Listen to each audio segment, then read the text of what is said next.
Yesu ashimwe cyane. Turabaramukije mu izina ry'umwami wacu Yesu Kristo, tubifuriza n'amahoro y'Imana, imikino imihezagiro na transformation y'Imana ibe kuri mwebwe.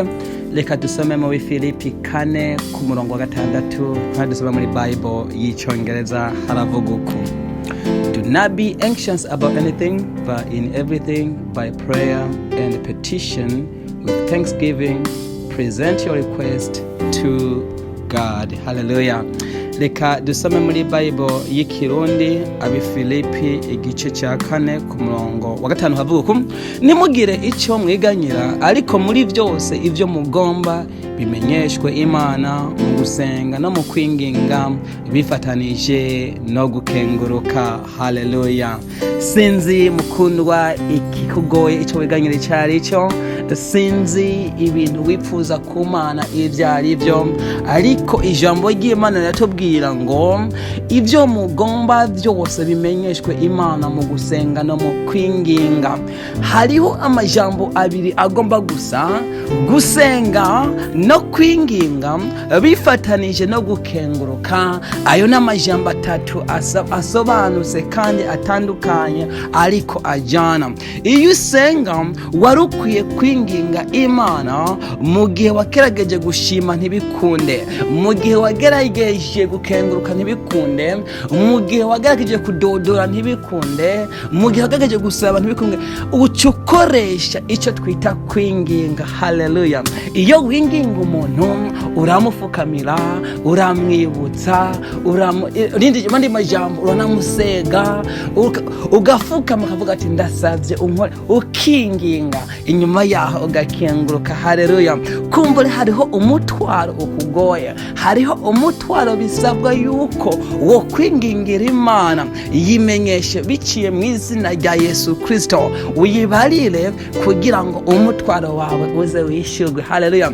Ngo yemwe abarushe n'abaremerewe nimuze kuri jewe ndabaruhura, mwikoreze ingata itarusha. Iyo ngata nayo si yindi, ni ingata ya Yesu Kristo. Iyo wikoreje Yesu Kristo, iyo Kristo aguhetse nawe ukamuheka, akaba muri wewe nawe ukaba muri we, ngo musabe icyo mugomba cyose ngo kizobabera kuno. Hari ngo iyo amajambo yanje ngo ari muri mwebwe, hanyuma namwe mukaba muri icyo, no kuvuga icyo musaba cyose kizobabera ko. Haleluya.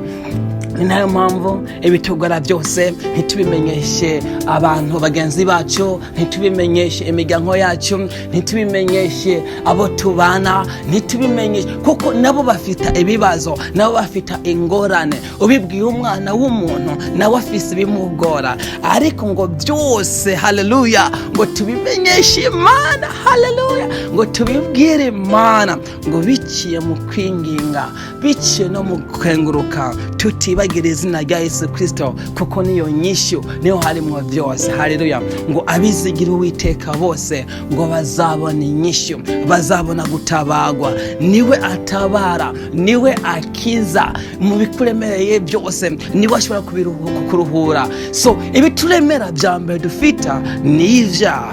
Mu gihe ufise icyaha, nta mwana w'umuntu ariyo gukurako uwo muzigo cyangwa icyo kintu kigugerageza, nta wundi muntu gukurako atari Kristo Yesu, atari amaraso ya Yesu Kristo. Niyo atweza, niyo adutunganya, agatugira bera nk'uko nawe ari wera, akadushira ku murongo kugira ngo tube abana b'Imana. Haleluya. Tubifurije ibihe byiza, tubaha kaze kuri TSM, tubifuriza kwakira Kristo Yesu, kandi amahanga yose namenye yuko Kristo ari umwami n'umukiza. Amen and amen. Dusenge. Nyagora ku ngoma uwera Uwiteka, dusengeye uyu mama, dusengeye umupapa, dusengeye uyu musore, iyi nkumi, aba bana, kila muntu wese ariko arumva rino jwi. Nyagora ku ngoma, sabye ububasha bwawe, inkomezi zawe n'ubuntu bwawe bibe kuriwe, kandi habe transformation mu bugingo bwe no mu buzima bwacu bwose, ni kubw'izina ryawe ryera. Amen.